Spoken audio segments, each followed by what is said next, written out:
ባልሷ ሙስሊም ነበረች እኔ እንደማውቀው ቤተሰቦቿ ሙስሊም ይመስሉኛል ሙስሊም ነበረች ግን በቃ ይሄ ነው ጥያቄ የፈጠረብኝ ነው ለኔ ደግሞ መልስ ደግሞ ለአንድ አማኝ ከመመሪያ ውጪ መልስ ሊሆን አይችልም እስልምና እንዴት እስልምና ይሄን ያክል እስልምና ትክክለኛ ሃይማኖት የሆነ እስልምና እንዴት አንድ ሰው አያውቀውም የሚዲያ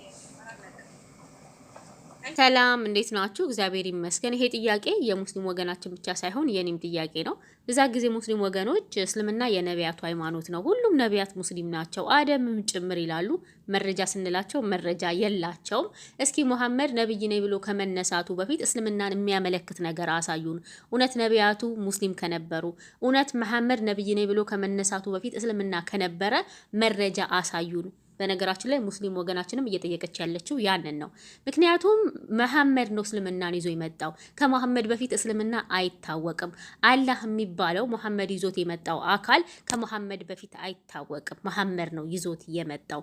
መሐመድ የጤና ችግር ያለበት ነው። ድግም ተሰርቶበት የሚያደርገውን እንኳን አያውቅም። ሰይጣን አለብኝ ያለ ነው። በሂራ ዋሻ ውስጥ ምን እንኳን እንደተገለጠለት አያውቅም። እንግዲህ የመጀመሪያው መገለጡን ሲነግሩን በሳሂህ አልቡኻሪ 6982 ላይ ሙሐመድ በሂራ ዋሻ ውስጥ ሄዶ የሆነ መንፈስ ይገናኘዋል። እንግዲህ ሂራ ዋሻ ውስጥ ለምን ራሱ እንደሄደ የትኛውን አላህ ሊያመልክ እንደሄደ የሚታወቅ ነገር የለም። ምክንያቱም ሙሐመድ እምነቱን እንኳን ማቅ እንደነበረ ሱራ 93:7 ላይ የሳትክም ሆነ አገኘንህ መራንህም ይላል። እንዲሁም በሱራ 42:52 ላይ እምነቱ ምን እንደሆነ የማታውቅ አልነበርክም ይላል። ስለዚህ እምነት እንኳን የለውም። የሳተ ነበረ። ግን ሂራ ዋሻ ውስጥ የትኛውን አላህ ነው ሊያመልክ ሄደው? እንግዲህ እዛ ሂራ ዋሻ ውስጥ የሆነ አካል መጣ፣ ጨመቀው፣ አስጨነቀው። ከአንዴም 3 ጊዜ ማንበብ አልችልም እያለው እየነገረው አንብ እያለው ያስጨንቀው ነበረ። መሐመድ በፍርሃት እየተንቀጠቀጠ ሚስቱ ከድጃ ጋር ሄደ። ከድጃም ደግሞ አንድ ሽማግሌ ጋር ወሰደችው። ያ እንግዲህ ሐዲሱ እንደሚናገረው ክርስቲያን ነው ይላል። ያ ደግሞ ያ ሰውዬ ሽማግሌ ነው። ምን ይለዋል?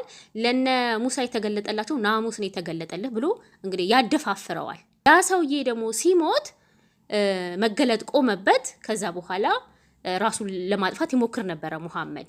ምክንያቱም ያ ሰውዬ ቅዠቱን ነበር ሲፈታለት የነበረው ማለት ነው። ምክንያቱም ሙሐመድ ፈርቷል። ሰይጣን ተገናኘኝ ብሎ ነው ያሰበው። ስለዚህ ሙሐመድ ስለፈራ ስለደነገጠ ያ ሰውዬ ደግሞ ዘመድ ስለሆነ ሊሆን ይችላል ለነ ሙሳ የተገለጠላቸው ናሙስ ነው ብሎ ያበረታታውና ራሱን ነብይ ነኝ ብሎ እንዲነሳ ያደረገው። በሳሂህ አልቡኻሪ 63 ላይም ድግም ተሰርቶበት ከሚስቶቹ ጋር ሳይገናኝ የተገናኘ ይመስለው ነበረ። ጤነኛ አልነበረም ማለት ነው። እንዲሁም ደግሞ በሱናን አልናሳኢ 39:60 ላይ ሰይጣን አለብኝ ብሎ ይናገራል። በእርግጥ እሱ ሰይጣን ስላለበት ተከታዮቹም ሰይጣን እንዳለባቸው ሙሐመድ ተናግሯል። በሳሂህ አልቡኻሪ 34:31 ላይ ሙሐመድ ምን ይላል? ያላ መልእክተኛ እንዲህ ሲሉ ሰማዋቸው። ከአደም ዘሮች ውስጥ ሰይጣን ያልነካው አንድም የለም። ሕፃን ልጅ ልክ ሲወለድ የሚያለቅሰው ሰይጣን ሲነካው ነው ብሎ ይላል ማለት ነው። ስለዚህ ሰይጣን ያልነካው ማንን ነው? መርያምና ልጇን ኢሳን ብቻ ነው እንጂ ሁሉንም ሙስሊሞች ሰይጣን ነክቷቸዋል ብሎ አሳምኗቸዋል። ሙስሊሞችም ራሳቸውን እንደዛ ነው የሚያስቡት፣ ሰይጣን እንደነካቸው ማለት ነው። ያው እሱም ሰይጣን አለብኝ ብሎ ስላለ ማለት ነው። የነቢያቱን አስተምሮት ይዞ ያልመጣ ነቢያቱ የሰበኩትን አምላክ ያልሰበከ። ምክንያቱም እግዚአብሔር እንዴት ነበረ ሲገለጥ የነበረው ለነቢያቱ? ለምሳሌ ዘፍጥረት 18 ላይ ለአብርሃም እንዴት ነው የተገለጠለት እግዚአብሔር? ዘፍጥረት 18:1 ላይ በቀትርም ጊዜ እርሱ በድንኳን ደጃፍ ተቀምጦ ሳለ እግዚአብሔር በመምሬ የአድባር ዛፍ ተገለጠለት። አይኑንም አንስቶ እነሆ 3 ሰዎች በፊቱ ቆመው አየ። አብርሃም እግዚአብሔር ተገለጠለት፣ ግን ቀና ብሎ ሲያይ ማንን ያየው? እግዚአብሔር በሰው አምሳል ተገልጦለት ነበረ።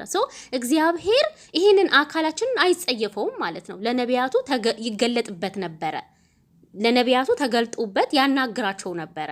መሐመድ ወይ ደግሞ የመሐመድ አላህ ደግሞ ይሄንን አካል ይጸየፈዋል። እንዲሁም ለያዕቆብም ተገልጦለታል።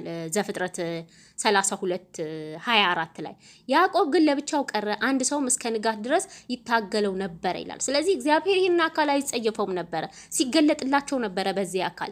መሐመድና አላህ ደግሞ ይህንን እንደ ነውር ነው የሚያዩት። እንዴት ነው እሱ የተናገረው ነገር እውነት ነው ብለን ልንል የምንችለው? እንግዲህ እነዛ ሁሉ ነቢያት ውሸት ሆነው የነዛ ሁሉ ነቢያት መጽሐፍ ውሸት ሆኖ እንዴት ነው አንድ ጤነኛ ያልሆነ ሰውዬ ይዞት የመጣው ቁርአን ልክ የሚሆነው?